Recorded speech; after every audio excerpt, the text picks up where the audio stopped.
All right, and today the interviews continue in search for the IEBC, the next IEBC chairperson.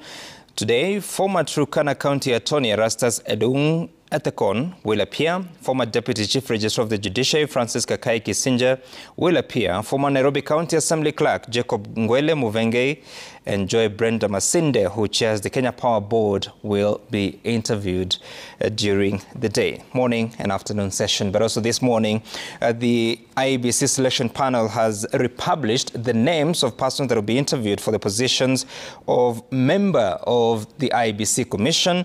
Remember, initially there was 105 applicants that have been shortlisted. That list has been raised to 111. And the selection panel says that it has deemed it necessary to update the shortlist to 111 candidates in order to further enhance compliance with the constitutional principles of regional balance, representation of the youth, and overall inclusivity, and also adjust the dates and times of the interviews so that the interviews are conducted as far as possible within official public working hours and dates. Of course, they have moved the interviews that had been scheduled to happen on Monday next week, which is the 31st, with the expectation that it will be a public holiday to mark the conclusion of Ramadan, and that should be the day of Eid al-Fitr. And also, the interviews have also been increased from 5 per day to a maximum of 6 per day from the 27th of March, which is Thursday this week.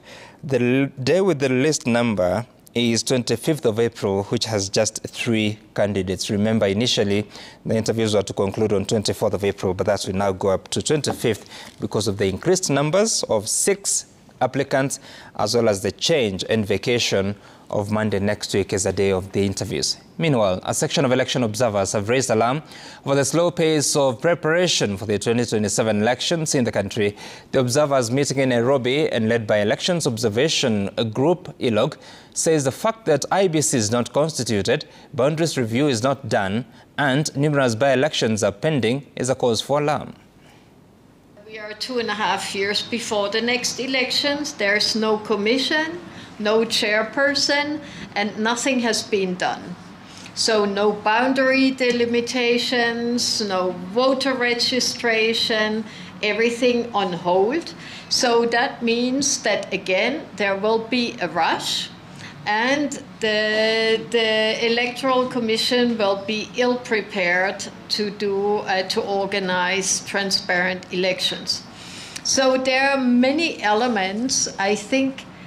Iceland has just been saying about Kenya that nothing has changed. Actually, not from 2017, but from 2013. That nothing has changed from the outcome of the observer reports. The same recommendation over and over and over. But also, do we have capacity to make the changes or to advocate for the changes that we seek in our recommendations? Because this is also fundamental. That also adds on to the question, why do we even observe?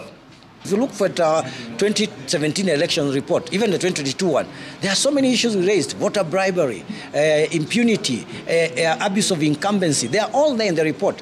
But because the final statement is coming at a time where a winner has been declared and the losers are already running to court,